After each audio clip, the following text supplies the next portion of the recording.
Alguma coisa está mal explicada nessa cobertura que a maior parte da imprensa fez das conversas entre Brasil e Estados Unidos sobre o pedido de extradição do jornalista Alan dos Santos.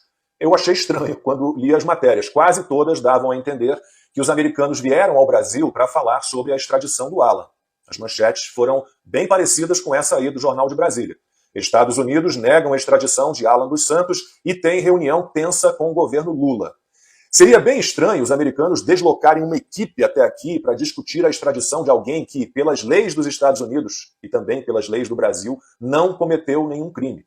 Os americanos vieram, na verdade, a Brasília para tratar do pedido que fizeram em abril do ano passado de extradição do espião russo Sergei Cherkassov. Ele foi detido na Holanda, quase 2 anos, se passando por um estudante brasileiro, usando o nome Vitor Miller Ferreira. O espião tentava se infiltrar no Tribunal Internacional de Haia. O Cherkassov foi descoberto e extraditado da Holanda para o Brasil. Aqui, em abril de 2022, ele foi preso e é investigado por lavagem de dinheiro e corrupção passiva, fora os crimes de uso de documento falso e espionagem. E por que o governo americano pediu a extradição do russo? Porque ele morou nos Estados Unidos de 2017 a 2020. Ingressou numa universidade do país, conseguiu um diploma de pós-graduação e uma carteira de motorista também, sempre usando um registro falso. Os Estados Unidos acusam o Cherkassov de fazer parte de um grupo considerado a elite da espionagem russa. E ele teria tentado obter informações estratégicas de Washington. Além do pedido de extradição feito pelos Estados Unidos, há outro feito pela Rússia. Lá, o Cherkassov seria acusado de envolvimento com organização criminosa e tráfico de drogas, o que pode não ser verdade. O objetivo do governo russo, ao pedir a extradição dele, pode ser apenas livrar um espião seu. A Holanda afirma que o Cherkassov é agente secreto do Putin desde 2011. Há cerca de 20 dias, o ministro do STF, Edson Fachin, rejeitou um recurso que pedia a imediata extradição do Sergei Cherkassov para a Rússia e manteve a prisão preventiva do espião. Ele só poderia voltar ao seu país depois de encerradas as investigações aqui no Brasil. Só que na decisão, o Fachin explica que o Lula, ocupando a presidência da República, poderia autorizar antecipadamente a extradição. E aí a gente volta à reunião em Brasília entre representantes do governo americano, agentes do FBI e dos departamentos de Estado e de Justiça e do governo brasileiro, funcionários do Ministério da Justiça e agentes da Polícia Federal. Como eu disse, a reunião era para tratar prioritariamente do espião russo. Mas o caso do Alan acabou sendo discutido por pressão dos petistas. Os Estados Unidos já tinham informado que não vão extraditar o jornalista por crimes inexistentes lá, e aqui também, não vamos esquecer. Só que no Brasil acabou a liberdade de expressão e inventaram o crime de opinião.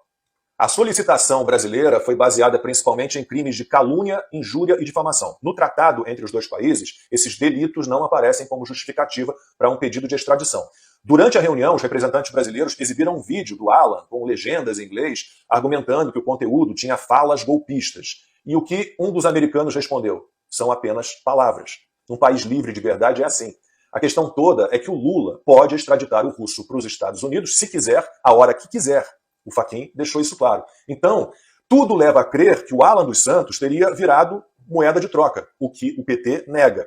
O Brasil manda o espião russo para os Estados Unidos e os americanos mandam o Alan dos Santos para cá, desde que ele tenha cometido crimes de verdade pelas leis americanas e que o acordo de extradição entre os dois países seja respeitado. Só que esse tratado não inclui extradição quando há caráter político ou quando o acusado é submetido a tribunal de exceção. Então agora o Ministério da Justiça pretende pedir a extradição do Alan por formação de quadrilha e lavagem de dinheiro. E eu pergunto, que quadrilha o Alan formou? Se não há crime, não há quadrilha. E como podem querer enquadrar como lavagem de dinheiro o recebimento de receita gerada por conteúdo publicado numa plataforma de vídeos? Outra, os Estados Unidos também exigem que o país que pede a extradição apresente documentos que comprovem que a pessoa foi condenada criminalmente, ou, ao menos, acusada, mandado de prisão.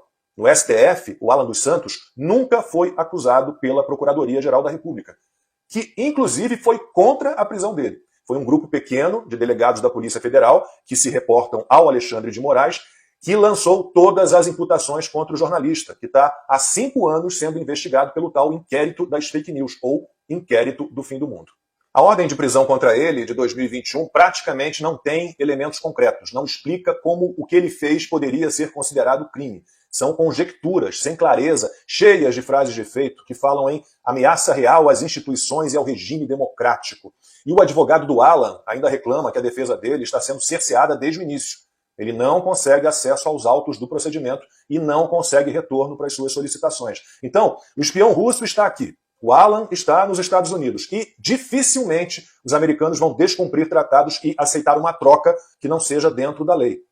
Sobre o PT, o que dizer? O Lula protegeu sempre o terrorista e assassino italiano Cesare Battisti, que fugiu para o Brasil. Jurava que ele era inocente.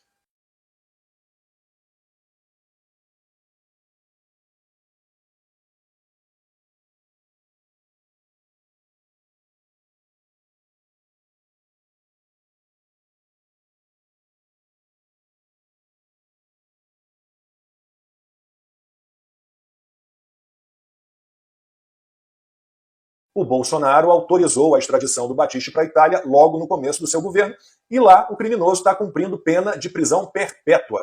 Em 2007, quando 2 boxeadores cubanos pediram asilo ao Brasil, o que o Lula fez? Prendeu os lutadores e deportou os 2, entregou os boxeadores ao regime do qual eles tentavam fugir. E assim estamos de novo no Brasil. Criminosos liberados e inocentes presos e exilados.